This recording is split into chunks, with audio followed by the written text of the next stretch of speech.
मैं यही शहर में एक किराए का कमरा लेकर अपनी पढ़ाई कर रहा था। एक दिन शाम के समय मैं बाजार जा रहा था, तभी मुझे रास्ते में पड़ा हुआ एक मोबाइल फ़ोन मिला था। मैंने जब फ़ोन उठाकर देखा तो वह पूरी तरह से चालू था। फ़ोन किसका है, यह सवाल ज़रूर मेरे ज़हन में आया था, लेकिन इसका जवाब भी मुझे अपने अंदर से ही मिल गया था। मेरा नाम कहता था कि जिसका भी फ़ोन होगा वह खुद ही फ़ोन करके बताएगा और फिर मैं उसे पहुंचा दूंगा। दूसरे दिन उस मोबाइल पर मैसेज आया तो मुझे इस बात का अंदाज़ा लग गया था कि शायद वह फ़ोन कॉलेज में पढ़ने वाले किसी लड़के का था, जिसे मैसेज करने वाली लड़की उसकी रिश्ते में बहन थी। मैसेज पढ़कर पहले तो मेरा मन हुआ कि मैं भी एक मैसेज करूं, लेकिन चूंकि उसमें पैसे नहीं थे, इसलिए मैं इस बात को टाल गया। 2 दिन बाद एक दिन जब मैंने उस फ़ोन को रिचार्ज कराया तो मैंने उस लड़की को मैसेज के ज़रिए बता दिया कि वह फ़ोन मुझे पड़ा मिला है और अभी तक किसी ने फ़ोन करके इस फ़ोन के बारे में पूछा भी नहीं है। मेरे मैसेज करने के चंद मिनटों बाद ही उधर से फ़ोन आ गया। उधर से आवाज़ आई, आप कौन बोल रहे हो? क्या आप बताएंगे कि यह मोबाइल फ़ोन आपको कब, कहाँ और कैसे मिला? मैंने बिना किसी लाग लपेट के साफ साफ सब कुछ बता दिया। मैडम, यह फ़ोन एक शाम को मुझे रास्ते में पड़ा मिला था। मैं बाजार जा रहा था, तभी रोड पर मुझे यह पड़ा मिला। तो जब आपको यह फ़ोन पड़ा मिला तो क्या आपने इसके मालिक को खोजने की तकलीफ़ उठाई? उसके सीधे से सवाल को मैंने भी सीधा सा जवाब दिया था, नहीं मैडम, मैंने सोचा कि जिसका फ़ोन होगा वह खुद ही फ़ोन करके पता करेगा। इस बार मेरे जवाब के बाद उसने बस यही कहा था, अच्छा कोई बात नहीं, और तुरंत फ़ोन रख दिया था। उसके फ़ोन रखने के बाद मैं भी इस बात को यहीं भूल गया था और अपनी पढ़ाई में मशगूल हो गया था। मैं यही शहर में रहकर पढ़ाई करता था और विभिन्न प्रतियोगी परीक्षाएं देता था। इस वजह से मैं अपने आप में ही मस्त रहने वाला जीव था, लेकिन यह मेरी भूल थी क्योंकि उस फ़ोन वाली लड़की ने मेरा सब कुछ बदल डाला था। मोबाइल फ़ोन की खोजबीन से चालू हुआ यह सिलसिला आगे बढ़ गया था। धीरे धीरे हम दोनों में बातें होने लगी। उस लड़की का नाम रजनी था। वह एक स्कूल में पढ़ाती थी।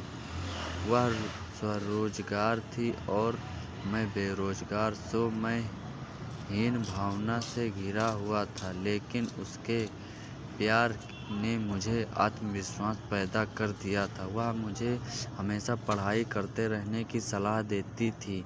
अक्सर बातों ही बातों में हमें एक दूसरे को प्यार भरी बातों में सराबोर करने लगे थे, लेकिन फिर भी हमने अभी तक एक दूसरे को देखा ना था।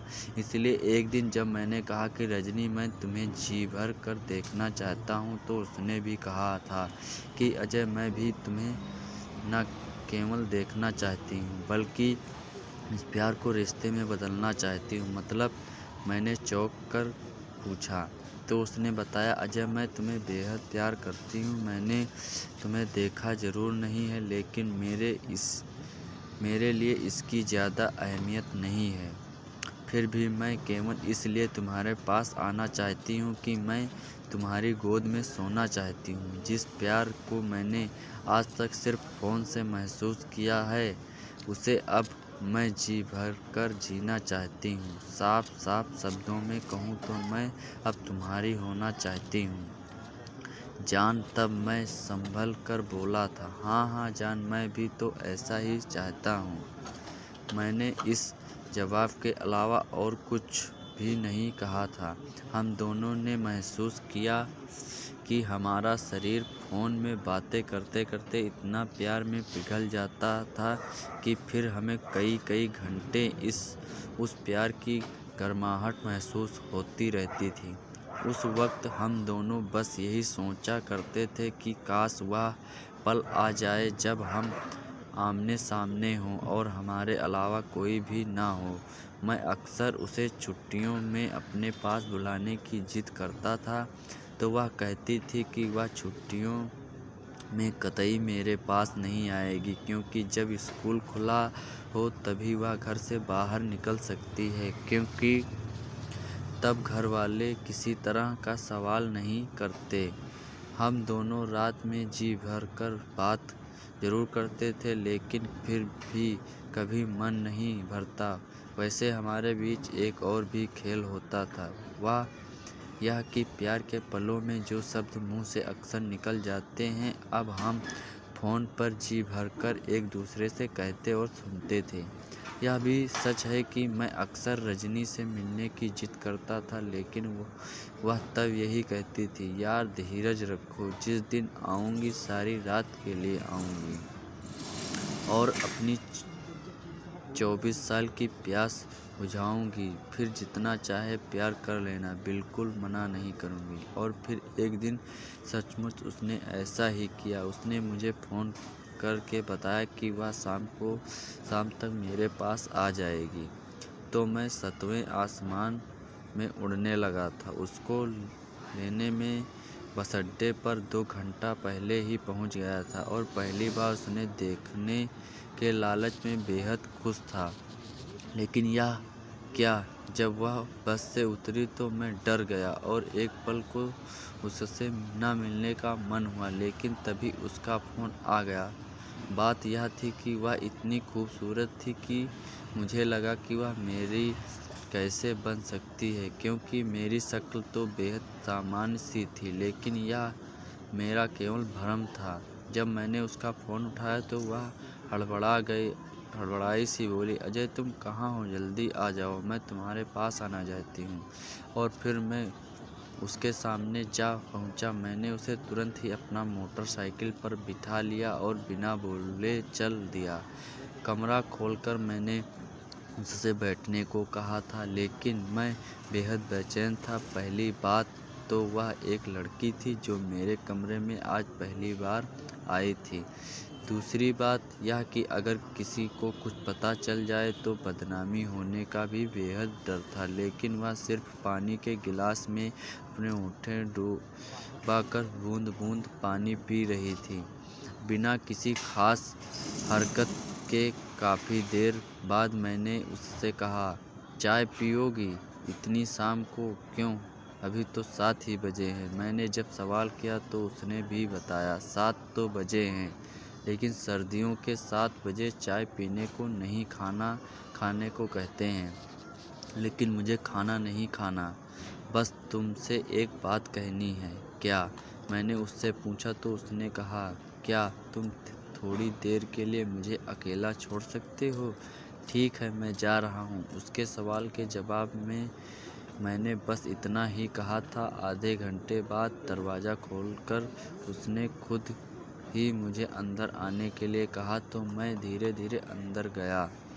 अंदर पहुंचकर मैंने जो देखा बस देखता ही रह गया।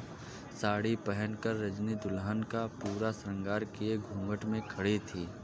मुझे जब रहा ना गया तो मैंने घूंघट उठाकर देखा, वह बिल्कुल सुहागरात में सजी दुल्हन लग रही थी।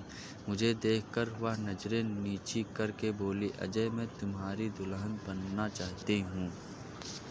क्या तुम मेरी मांग में यह सिंदूर सजाओगे? इतना कहकर उसने सिंदूर की डिब्बी मेरे तरफ बढ़ाई।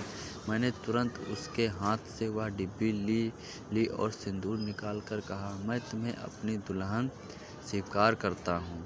और फिर इतना कहकर मैंने उसकी मांग सजा दी।